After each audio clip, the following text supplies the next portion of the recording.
So with all the R-rated comic book movie love we've been getting recently, is it finally time for one of comic books' most mainstream violent heroes to get his movie?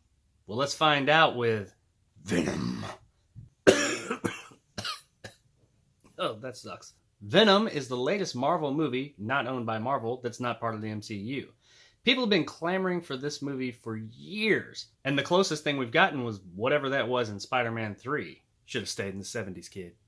Should have stayed in the 70s. So a year or so ago, when it finally got announced that Venom got a green light, everybody was ecstatic. And to add to that, the awesome Tom Hardy was going to be playing Eddie Brock / Venom. This movie has a lot of things going for it. It has great source material, has some great actors with Tom Hardy, Michele Williams, and others, and it has a fairly nice budget behind it. On paper, it seems as if it was going to be a good movie. After seeing the trailers a couple of months back, honestly, I wasn't too sure. I wasn't blown away by the trailers in any way. I didn't hate them, but I really wasn't just like wowed by them. I kind of had some worries. But I've learned not to judge a movie based on its trailer, even though that's kind of what the idea behind a trailer is. But I've seen some great trailers for terrible movies, and some terrible trailers for great movies. So I try not to judge too much based on a trailer. Though in this case, maybe I should have judged a bit. Venom's not terrible. If you've seen anything about it online thus far, it'd be understandable if you thought that it was. Everybody's really trashing this movie. It's not awful. It ain't great, but it's not awful. Is it worth your time and money? Is what I'm here to talk about. The basic story of Venom is nothing new here. Tom Hardy plays Eddie Brock, which is an investigative reporter. Through the course of some surprisingly interesting events, Eddie Brock gets infected with the symbiote. The symbiotes are alien parasitic organisms from another planet. This big corporation that is trying to make the world a better place brings them here to Earth to experiment on them. In the course of doing that, they experiment on some people, bad things happen. There's not really a lot more to say here with the story. I'm not going to spoil anything, so I'll try not to go much more into it, but you get the gist. There's nothing really great here to write home about. If you've seen the trailer, you kind of already know this part of the movie. Eddie gets infected with this parasite. The parasite he gets infected with is named Venom. Yeah, the alien parasites from another world have English language names. Venom, Carnage, Chaos, Fluttershy, Twinkle Toes, stuff like that. Doesn't make any sense. They never tried to explain it. I never tried to figure it out. Once infected with this parasite, the organization that brought them here to Earth wants it back, so they go after Eddie. And it's at this point that Venom starts to come out and turns Eddie into Venom. The Eddie-Venom dynamic that they have are some of the more entertaining parts of the movie, either through voiceover in his head or sometimes a physical manifestation of Venom itself coming out of Eddie. He has conversations with Venom. These conversations, while not very deep, are interesting. They're one of the better parts of the movie. It's kind of like that scene in Lord of the Rings, The Two Towers, when Gollum has that conversation between Sméagol and Gollum. It's nowhere near well as done, but it's kind of that dynamic. It's a really interesting piece. Then the movie just kind of moves from action set piece to action set piece, which is fine. It's a comic book movie, so it's an action movie. We expect action.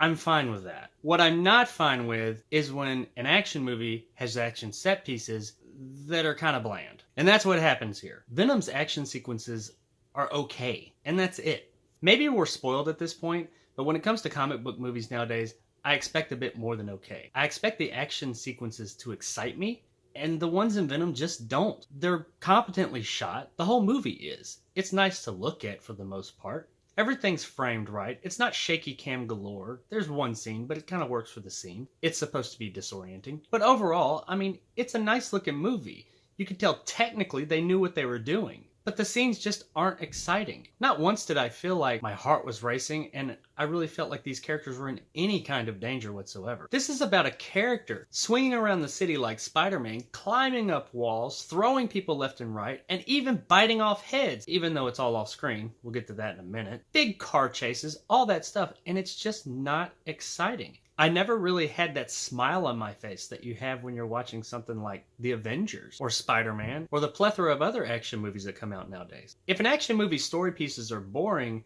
then the action pieces need to be awesome. They need to be exciting. And here they're just not. The story parts of the movie kind of fall flat for the most part. And so does the action. So where does that leave it? Not with a lot. Like I said, the movie's competently made. Everybody involved seems like they're doing what they do. But that's about it. Tom Hardy stands out as doing a really good job as Eddie. The Venom character really is kind of one note and there's not much going on there. But when he's Eddie, he shows remorse for throwing people around and killing them left and right. He's not okay with it, which I guess a person would show that. Though some of these people that he's killing are trying to kill him, so I would assume you'd have a little bit less remorse about taking somebody out who's trying to take you out. But I don't know. Nobody's ever tried to murder me thus far. Michele Williams plays the love interest in the movie. And Michele Williams has been in some great movies, given some great performances, and she's just a great actress. But she just doesn't work here. She delivers all the lines, she goes through all the movements, but it just doesn't mix. A lot of people have said the chemistry between her and Tom Hardy just isn't there. But it's not even that. The chemistry between her and the rest of the movie's just not there. I don't know what happened there. I mean, great actress or not, she just didn't work here. Whether that's her fault or not, I'm not really sure, because not many of the other characters really worked here either. The head of this organization that brought the symbionts here to Earth ends up being the main villain of the movie. He's fine. He ain't nothing great. I mean, he's pretty unmemorable. He does what he's supposed to do, I guess, but he's just okay. By the end of the movie, he gets a bit too over the top, but beyond that, he's just okay. You're not going to remember him after the end of the movie. The big end action set piece of the movie is a huge letdown as well. The other action scenes were okay. They weren't exciting, but they were okay. Watchable, I guess. But the end one is really just boring. It's a pointless CG fest that just holds zero weight. But I was so uninterested in it while it was happening, I just didn't care. I do stand by the fact that it's not as bad as people have made it sound, or how I've made it sound up to this point. The movie has some good spots. Oddly enough, all the parts before Venom shows up are actually kind of interesting. How Eddie gets to where he is and how he gets to the point to where Venom takes over is actually an interesting storyline for a movie like this. I didn't expect it. It's nothing groundbreaking, but it is interesting enough. The special effects in the movie overall are good. Nothing fantastic. They're serviceable. There's a few moments in it, especially during the Venom scenes, that the special effects are questionable. And I don't really even think that's so much that they're bad. I think that it's more that they just go into overload and it's just so much happening on screen at once. It becomes a jumbled mess. But that's more towards the end. But overall, the special effects were good. One of the last things I'll say about this movie is that this movie could have benefited from an R rating. I don't usually believe a rating makes a movie, and it doesn't. But the content of some characters and stories is mature. And in order to tell a mature story the way that it was meant to be told in some cases, the movie needs to be rated R. Look at Deadpool, or Logan, or Blade, just to name a few comic book movies that really needed to be rated R to tell their stories. Venom is one of those. Unfortunately, the movie's rated PG-13. I don't hate the PG-13 rating like a lot of people do. People give that rating a lot of grief.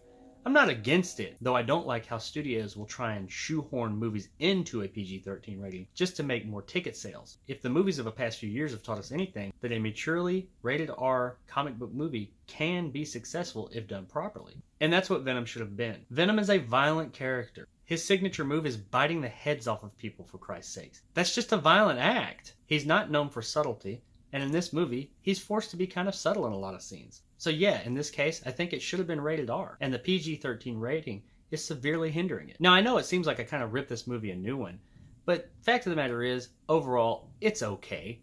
I mean, that's not necessarily a good thing, because a movie like this shouldn't be just okay. We've been waiting for this movie for literally decades, and okay is not good enough. It needed to be great, or it needed to at least be exciting, which it just isn't. So is Venom worth your time? If you're into the character and you like comic book movies, I guess it'd be worth your time, but not really worth your money. I'd wait for this one to show up on Netflix, which is really disappointing. It's not a bad movie, but it ain't a good movie either. It's definitely not worth you going and spending the money to see it in the theater. In that dark environment, you might fall asleep, but whenever it inevitably makes it to a streaming service like Netflix, give it a watch one night. You're not going to hate yourself for doing it, but you'll probably forget it. So there it is, guys. Venom. Unfortunately, wait on Netflix for this one. I hope you enjoyed the review. If you did, give me a like. If you didn't, let me know in the comments below why. Like and subscribe to help my little channel grow. It helps out more than you know. And as always, I'll see you guys next time. If nothing else, it's better than the Venom in Spider-Man 3. Yeah, I know all about you. I like being bad. It makes me happy. I want to kill the spider. Interested?